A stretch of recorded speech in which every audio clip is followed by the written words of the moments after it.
Salut ami Maubert, j'espère que tu vas bien. Bon, je te fais cette courte vidéo pour essayer, on va dire, de comprendre un truc. En fait, le problème c'est que je voudrais en fait trouver quelqu'un de fiable, entre guillemets, tu vois, qui puisse répondre à une de mes questions et je pense que ça pourrait intéresser d'autres personnes. En fait, ce fameux cylindre là que j'aime bien parce qu'il est bon rapport qualité-prix. D'ailleurs, au passage, tu peux voir les fameux grumeaux. J'ai mon beau-frère qui m'a dit, je vois pas le avant-après la différence. Ben là, on va dire que là, c'est de base, quoi, c'est stock. Alors après, en vidéo, je sais pas du tout ce que tu vois, mais il y a des petits grumeaux. Bon, c'est pas méchant. Sinon, ouais, la qualité est correcte, hein, franchement, c'est des détails, hein. La qualité est vraiment correcte. Là, il est sorti de boîte. C'est bien ébavuré et tout, pas de problème. Juste des petits grumeaux par-ci, par-là, des petites bosses. Donc, là où je veux en venir, c'est cette histoire-là de jupe arrière. J'ai regardé des vidéos là où les gens démontent des cylindres d'origine Fox et effectivement c'est comme ça quoi, à peu près. Nous sur 103, je te montre un Doppler là, effectivement c'est ouvert derrière. Et j'ai l'impression que tous les cylindres de 103, c'est ouvert derrière, au niveau jupe arrière. Alors ce que les gens font en général sur le T5 là, c'est qu'ils ouvrent aussi. Tu vois, clac, clac. Et après, ils ouvrent jusqu'où? Ben, j'ai l'impression que ça dépend. Mais a priori, ce qui serait peut-être le plus logique, c'est d'ouvrir moins haut que là. Donc ça, c'est première question. Quand tu ouvres derrière, est-ce que tu ouvres pareil que les autres, ou moins, ou plus? Moi, je crois sur le mien, c'est ouvert pareil.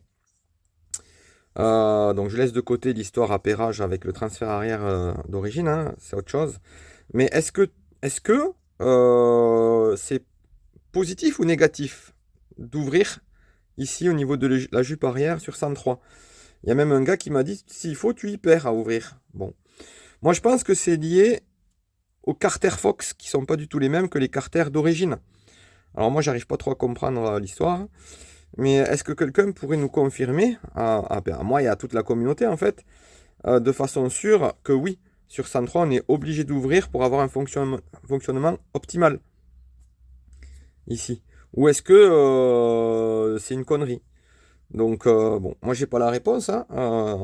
Je pense a priori qu'il faut ouvrir, mais voilà, je suis pas sûr et certain. Donc voilà, je vais essayer, si tu as pas ça en tête, de te montrer. Donc ici, bah, tu vois un petit peu comment c'est fait. Ok. Je te mettrai une impression d'écran de, par exemple, d'un bas moteur Fox. Alors ça n'a rien à voir, c'est beaucoup plus ouvert. Ça n'a rien à voir. Donc je pense que ceci explique cela. Mais bon, j'avoue ne pas comprendre et j'ai un petit peu du mal avec. Ben, j'ai toujours fait comme ça, donc c'est comme ça qu'il faut faire. J'ai tellement vu de bêtises avec ce genre d'argument. Du coup, tu vois, alors là c'est un bas moteur entre guillemets acheté d'occasion, retravaillé. Bon, c'est pas là où je veux en venir. Ici, il va nous servir surtout à essayer de voir ce qui se passe. Tu vois? Donc, il y a une partie qui passe là. Hop. Donc, que ce soit ouvert ou non, ben, ça y passerait a priori. Et après, ça ressort par derrière. Donc, donc là, ben, c'est toujours ouvert. Que ce soit Fox ou 103, c'est toujours ouvert. Il faut du passage. Là, j'arrive pas trop à comprendre en fait comment passent les flux. J'avais regardé une vidéo, les différentes phases du deux temps, etc. Mais c'est pas très clair dans ma tête. Donc, si jamais tu peux nous expliquer, voire même nous expliquer ça en vidéo, je pense que ça pourrait intéresser plusieurs personnes. Donc, tu vois là c'est ouvert. Et si je rattrape le cylindre de Fox, ben, on va dire que ça passe quasiment plus, quoi. Ici, ça pourrait passer, hein. Donc après, disons qu'un petit passage égale accélération des flux, dépression. Il y a des phénomènes qui se passent. Donc c'est pour ça que c'est pas si simple. Des fois, c'est contre-intuitif d'ailleurs les choses. C'est pour ça que je pense qu'il faut un petit peu réfléchir. Mais bon, à mon avis, il faut ouvrir, hein. Mais je suis pas sûr à 100%. Et les phases de piston, donc compression, dépression, etc. C'est pas très clair pour moi, donc du coup, c'est pas très clair pour moi la réponse. Mais voilà. Certainement que c'est une question bête, hein, mais de notre côté, voilà. En fait, en même temps, j'espère aussi que le fait d'avoir augmenté appairé avec mon bas moteur de 103, ça sera pas pire, puisque déjà, je suis même pas sûr que ce soit bien d'avoir ouvert. C'est aussi ça, tu vois, qui m'interroge. Donc voilà, mais écoute, je vais te montrer quand même manière, hein. L'autre côté, pourquoi? Je pense que ça sert à rien, mais... Alors après, la veine gazeuse, là, je sais pas si elle est stock ou pas. J'ai pas assez, on va dire, d'expérience pour pouvoir te répondre. J'ai l'impression que oui, en tout cas, ici. Mais si tu peux me dire, ben dis-le moi. Donc tu vois, c'est quand même hyper restreint.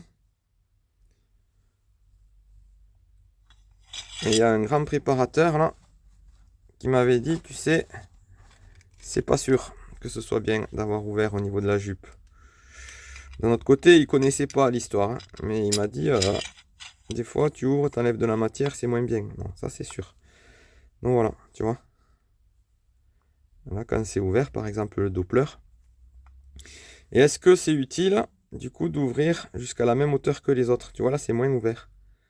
Bon, je sais pas, comme je sais pas exactement comment ça marche, je connais pas la réponse. Tu vois, est-ce que c'est utile? Là, ici, c'est ouvert quand même, ça arrive pas aussi bas que les deux autres. Donc voilà, bah, écoute, c'est une question que je me pose. Peut-être que j'aurai aucun commentaire dans cette vidéo, peut-être que la réponse est évidente, ou au contraire, tout le monde fait comme ça sans savoir trop pourquoi, mais au cas où, je pose la question. Si quelqu'un a la réponse et peut l'expliquer en vidéo, notamment s'il a un bas moteur de Fox sous la main, ça serait vraiment cool. Puisque ce cylindre de Fox, on peut le trouver à 45, 50, 55 euros. Bon, tu me diras, sur ma mob, j'ai des choses qui valent cher. C'est un peu bizarre, c'est ma config, mais bon. Moi, ce qui me plaît dans ce cylindre, c'est un cylindre d'origine. Bon, je truande un peu, hein, c'est comme un peu un petit hybride, hein. C'est un cylindre d'origine, mais de Fox. Donc c'est comme un kit, mais ça reste un cylindre d'origine. Bon, maintenant, on va dire que je serais obligé de dire la vérité. Enfin, moi j'aime bien dire la vérité. Avec on va dire, j'ai augmenté 2 mm, pas plus, la hauteur de ma lumière d'échappement. Donc c'est quasi stock, hein. Donc voilà, c'est ce qui me plaît dans ce cylindre. C'est un bon cylindre, pas cher, solide et d'origine. Voilà.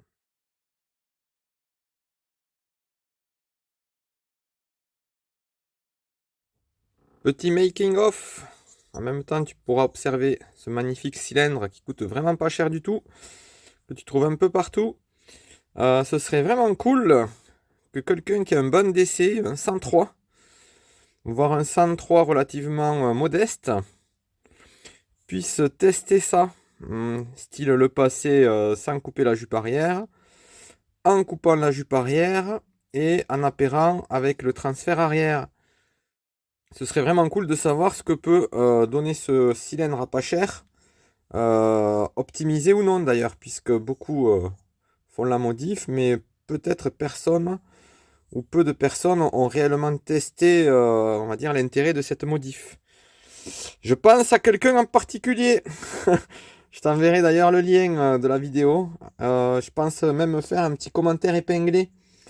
Donc, si tu as envie de motiver notre ami Tournoi Racing à faire ce test, n'hésite pas à liker ce commentaire épinglé qui parlera de ça, sachant que si quelqu'un pouvait lui filer un cylindre, le souci c'est que je pense qu'il aura peut-être pas la motivation d'acheter un cylindre juste pour faire des tests, quoi. C'est ce que je peux comprendre, hein.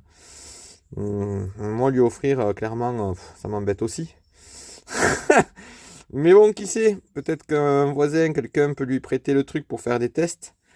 Et je pense que lui, sa petite curiosité et son envie de savoir, peut-être feront le reste.